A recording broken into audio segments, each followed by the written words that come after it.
Assalamualaikum warahmatullahi wabarakatuh. Halo Sobat Asri. Di video saya kali ini saya ingin menjelaskan tentang tugas arsitek yang sebelumnya sudah saya sampaikan di video saya tentang tugas-tugas arsitek sebelum memulai sebuah perencanaan. Yang pertama yang dulu kita sudah bahas tentang wawancara, kemudian tentang survei. Lanjutannya adalah yang ketiga tentang pengembangan konsep. Dan sebelumnya sudah kita bahas tentang pengembangan konsep berupa sketsa ide yang wujudnya adalah analisa tapak, di mana analisa tapak itu sudah kita buat sedemikian rupa sehingga sudah muncul fungsi-fungsi yang ada di dalamnya, seperti area publik tempat untuk usaha dan area privat untuk tempat istirahat. Dan saat ini akan saya coba untuk mensketsakan ide dasar yang berupa denah, tapi ini masih dalam bentuk draft yang nantinya akan disempurnakan dengan komputerisasi. Dan jadi simak terus sketsa ide dari saya. Baik, di sini sudah saya siapkan untuk kertasnya. Di sini saya buat kertas dengan garis-garis yang mana bisa jadi acuan. Setiap kotaknya berjarak 1 meter. Dan di sini kita coba buat untuk awalannya. Yang kita ketahui bersama di sana adalah lahannya 15 kali 22,5. Kita sketsa dulu untuk ukuran 15-nya. 1, 2, 3, 4, 5, 6, 7, 8, 9, 10, 11, 12, 13, 14, 15.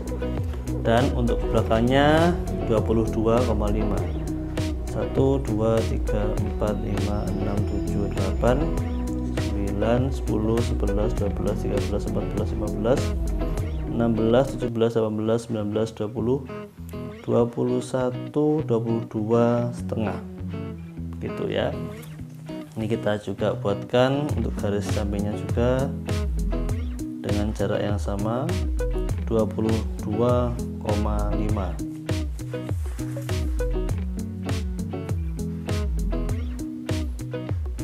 Jadi setengah kotak ini adalah setengah meter, istilahnya begitu ya. Kemudian ini lahan dan ini adalah jalan.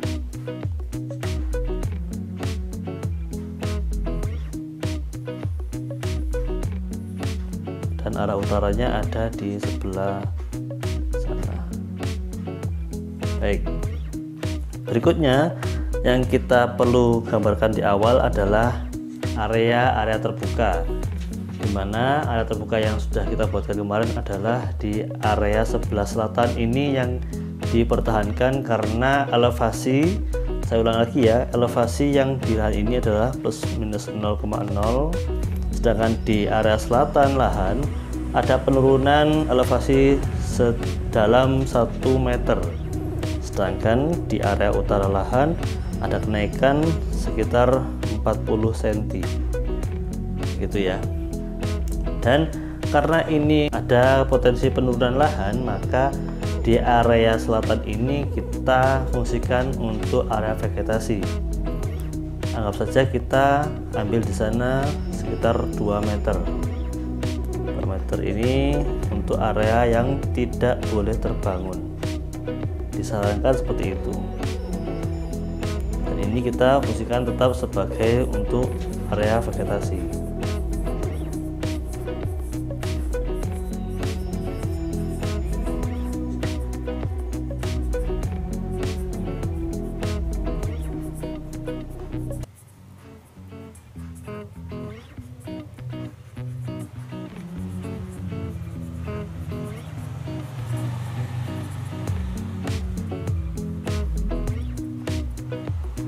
Seperti ini kira-kira. Kemudian untuk area belakang juga kita bebaskan dari bangunan, kurang lebih kita anggap saja sama 2 meter atau mungkin 1,5 meter saja cukup. Seperti ini. Ini juga untuk area vegetasi.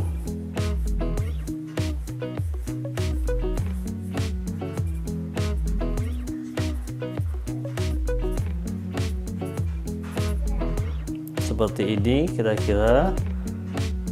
Kemudian untuk area depan, di area penerima ini kita fungsikan sebagai area perkerasan ya, yang seperti saya sampaikan dulu. Untuk bangunan lebih baiknya adalah mundur dari jalan kurang lebih 2 meter. Namun di sini kita perlu perhatikan ada beberapa pertimbangan, diantaranya ketika ada mobil yang parkir atau mobil pemilik rumah yang akan diparkir di sana. Jadi anggap saja kita ambil jarak amannya dari jalan 1, 2, 3, 4, 5 sekitar 5 meter. 5 meter ini untuk area parkir pengunjung ataupun parkir untuk yang punya rumah. Kemudian kita ambil untuk garasi dari pemilik rumah itu sendiri, kita ambil 4,5. Kenapa 4,5? Karena diharapkan nanti selain ada mobil di sana juga bisa menampung sepeda motor. Kita tahu mobil sendiri itu biasanya ukurannya antara 2,5 sampai 3 meter. Anggap saja ini kita ambil 1, 2, 3, 4, 5 meter di sini. Ini untuk area garasi. Kemudian untuk area toko ini sebaiknya ada teras penerimanya, jadi tidak langsung ke tanah gitu. Teras penerima kita anggap saja di angka 2 meter di sini ya. Dan toko ini juga harus mempunyai lebar yang cukup untuk memadainya. Kita anggap saja ukurannya 3,5 kali 4 misalkan, atau 4,5 seperti ini. Kemudian untuk arah teras ini kita buat 2 arah, teras untuk toko dan untuk teras ke area belakang rumah. Area belakang rumah seperti ini, kita anggap saja ambil ukuran 1,50 meter untuk menuju ke area belakang rumah. Ini untuk area garasi, ada toko. Kemudian di sini ada area untuk tempat istirahat atau tempat tidur. Kita ambil saja ukuran standar ya, standar minimal 3x3 seperti itu. Karena ini juga kita belum tahu kebutuhan pastinya dari pemilik rumah itu membutuhkan luasan berapa. Dan ini kita jangan lupakan ada beberapa hal yang perlu diperhatikan ketika Anda mempunyai tamu atau orang atau saudara yang ingin berkunjung. Jangan sampai tamu atau saudara itu melewati area atau memasuki area usaha. Karena kita bikinkan jalan sendiri dan kita fungsikan di area ini untuk ruang tamunya. Ruang tamunya kecil saja karena memang kebutuhannya tidak banyak. Kemudian kita berikan lagi tempat istirahat atau tempat tidur lagi dengan ukuran yang mungkin sama ya. Namun kalau ini dianggap sebagai ruang atau kamar tidur utama, maka kita besarkan seperti ini.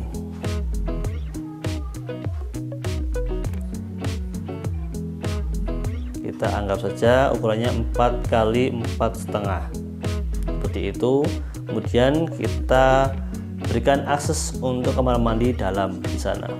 Kamar mandi dalam kita bisa fungsikan di area-area belakang seperti yang saya sampaikan dahulu. Untuk area dapur dan kamar mandi itu difungsikan di area belakang. Dengan panjang seperti ini kita bisa maksimalkan, kita bisa fungsikan untuk 2 kamar mandi. Kamar mandi pertama dan kamar mandi kedua. Kamar mandi yang ini untuk mengakomodasi, kamar mandi yang ini untuk melayani kamar tidur utama, sedangkan kamar mandi yang sebelah sini untuk umum. Dan ini kita berikan akses untuk ke dapur seperti ini. Nah, baik, ini secara dinding dan bukaannya akan kita berikan aksen di sana. Untuk bukaannya sendiri, pintu-pintu letak pintunya kita berikan di area ini. Satu untuk menuju ke garasi dengan bukaan keluar begitu. Kemudian untuk toko kita bisa pakai rolling door begitu, atau mungkin pintu lipat yang dari besi itu juga bisa. Ini juga begitu. Ini bisa berupa pintu lipat dari kayu itu ataupun semacamnya, bahan-bahannya bisa. Kemudian untuk ruang tamu ini kita bisa fungsikan, mungkin untuk pintunya hanya satu pintu saja seperti ini. Kemudian untuk kamar tidur yang pertama kita bukaannya ada di sebelah sini, dan yang untuk kamar mandi utamanya bukaannya ada di sebelah sini. Berikutnya untuk kamar mandi dalam kita ada bukaannya di area ini, masuknya lewat sini. Kemudian yang untuk kamar mandi luar atau umum kita kasih bukaannya ada di sebelah sini gitu. Kemudian untuk dapurnya sendiri kita konsepkan dapur yang mempunyai teras ya, jadi dindingnya kita tambahkan saja di sini, tidak apa-apa. Seperti ini. Dan untuk bukaan ke belakang kita bisa buka dari area ini.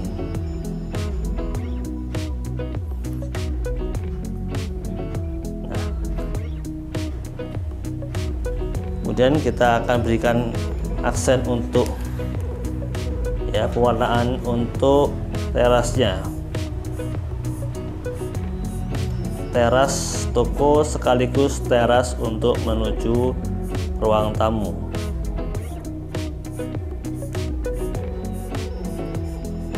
Kemudian teras belakang yang dekat dengan area dapur.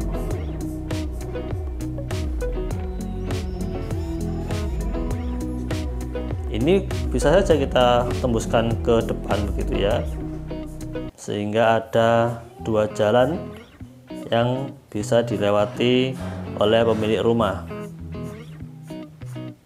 Seperti ini gambarannya.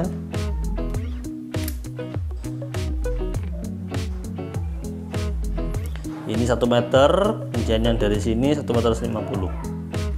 Seperti itu.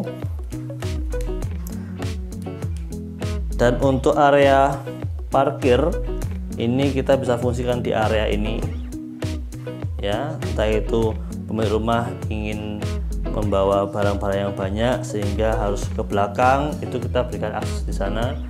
Dan untuk area ini bisa untuk fungsi publik. Dan yang perlu diperhatikan, untuk area depan ini kita berikan gerbang atau pintu masuk ya, yang sejajar dengan carportnya itu atau garasinya. Anggap saja kita ambil dari ujung area selatan ini, dari utara ke selatan ini maksud saya, ini kita berikan jarak 4,5. Kemudian untuk ke arah selatannya anggap saja kita ambil 1 meter saja cukup. Ini kita letakkan vegetasi di sini.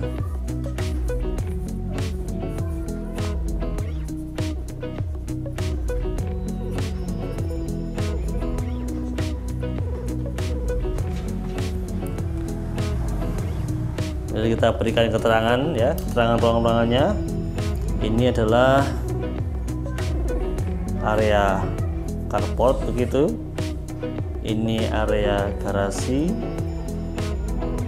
Ini area toko misalkan. Ini kamar tidur 1 misalkan. Ini kamar tidur 2. Ini ruang tamu. Ini dapur,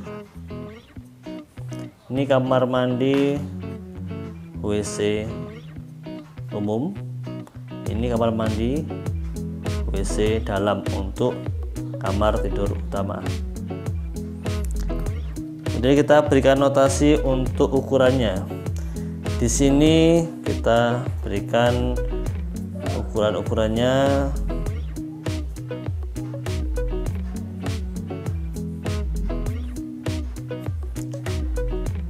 ini kurang lebih 5 meter, yang ini juga 5 meter, yang ini 3 meter, yang ini 1 2 3 4 5 5,5 meter, dan sisanya adalah 2,5 dan 1 meter di area paling belakang. Dan untuk ke sampingnya juga berikan notasi dimensi dari denah itu sendiri.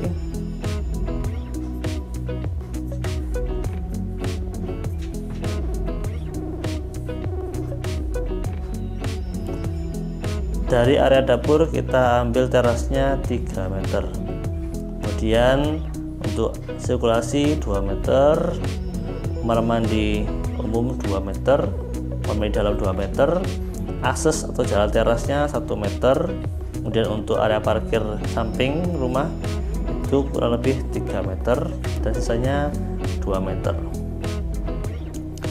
Seperti ini kira-kira untuk sketsa denahnya, dan ini nanti kita bisa tuangkan atau sampaikan kembali ke pemilik rumah Bu Uswatun untuk kita diskusikan kembali bagaimana menurut pendapat beliau. Sekian untuk sketsanya. Itulah tadi sketsa ide denah yang kami akan sampaikan ke owner, yaitu Bu Uswatun. Apabila ada perubahan nanti bisa kita komunikasikan ulang. Apabila sudah setuju ataupun apabila sudah sesuai dengan keinginannya, maka akan kita lanjutkan ke tahap berikutnya dengan komputerisasi dan perhitungan-perhitungan yang lainnya. Seperti ini ya. Ini sketsa denah yang sudah ada dengan ukuran-ukuran yang sudah saya petakan seperti ini. Ya, jadi pembakaran seperti ini, ada carport, ada garasi, toko, kemudian ada kamar tidur, ya, ada untuk ruang tamu, ada dapur, kamar mandi dan sebagainya. Nah, di sini nanti akan saya sampaikan ke owner. Terima kasih sudah mengikuti sketsa ide kami. Semoga memberikan inspirasi ataupun ide-ide yang baru untuk Anda semuanya. Jangan lupa like, share, komen di bawah apabila ada pertanyaan mengenai bangunan atau rumah dan sebagainya. Dan jangan lupa subscribe dan bunyikan loncengnya agar bisa mengetahui update video dari kami. Terima kasih dan wassalamualaikum warahmatullahi wabarakatuh. Salam sukses.